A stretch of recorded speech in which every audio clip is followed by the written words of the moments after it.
ShadowSugar is problematic, and their fans are even more problematic. Now I got your attention, right? Let's analyze them. Firstly, the ship is valid. It's a nice lovers to rivals trope, but it isn't implied in any way. It's just a ship. It doesn't need to be canonical. It is healthier than Shadow Vanilla. No, that's wrong! It has the same level of toxicity, if not more. Also, in Korean version, it is even more rivalry. People say Shadow Vanilla is toxic, because Shadow Milk hurt Pure Vanilla's friends. What about the fact he unalived Eternal Sugar's angels, and then excused himself saying it was for the beasts? Also completely ignoring her boundaries, Eternal Sugar does not want him near neither. She is so irritated and scared of Shadow Milk, to a point she tenses up when she thinks of him. Oh my god, that is so romantic. She thinks of him. How cute. Shut up! You know, I don't even believe anything, but you're bleeding out some real here. You're a That's the issue with some shippers. Eternal Sugar can shout, I don't feel comfortable with him, but there'd be some guy saying, she is with him.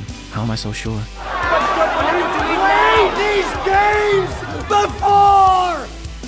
The moment these battle interactions came out, you guys jumped on it and said Shadow Milk flirts with Eternal Sugar. Meanwhile, he was literally making fun of her. He was admitting he loved annoying Eternal Sugar, and that he found her misery, anger, funny. Not caring a bit, Eternal Sugar was warning him. Shadow Milk is a sadist character. This conversation doesn't mean he hates her. He loves hurting everyone, not only her, but he obviously is not flirting either. He is expressing his sadistic nature. Their second interaction is usually ignored, but it is much more important than the first one, because unlike the first one, it contains their feelings. They are basically admitting they don't trust each other. Eternal Sugar is pulling out a "you are a liar" card too, so we understand that. They are far from being friends. I can hear y'all screaming, but they say they are friends. Then why is Shadow Milk super lonely? Actually so lonely that he forces someone to be like him, so he can have a potential. Friend? If they are really friends, then they are toxic. So toxic that both of them are unhappy with their friendship, and can't even trust each other. Only witches know what they have done to each other. That made them drift apart on this level. They were close ones. They have memories together and know each other well. They've shared pains, they've shared joys, but Shadow Milk messed everything up. He ruined his relationship with every single beast. All of them carry dislike towards him in their hearts, because of how manipulative and untrustworthy he is. He is so self-centered. Eternal Sugar doesn't even want to talk with him, unless she has to. Shadow Milk is acting like a teenager who broke up. The moment she brings up Holly Berry, he immediately tries to tear them apart, but also gives advices, because he doesn't want her to go through the same pain. He cares for her, in a way. It is all tease until Eternal Sugar snaps out. Shadow Milk immediately steps back after that, because he saw himself in her. He couldn't laugh at her misery this time, because that'd be laughing at himself. He foolishly believed Pure Vanilla was his. He made empathy accidentally that moment. Listen to me closely now. ShadowSugar is all fun and innocent, as long as you are a multi-shipper, because one character is canonically queer, and the other is heavily implied to be. Headcanon them is bi. Then please have a side queer ship for them. It doesn't have to be with their love interest. It can be with any genderqueer or same-gender character. Otherwise, it seems like an excuse to make them fully straight. You can even have a queer rare pair for them. It doesn't matter. Additionally, you'll have to accept some other things if you do that. Measy could be bi. Alicia could be bi.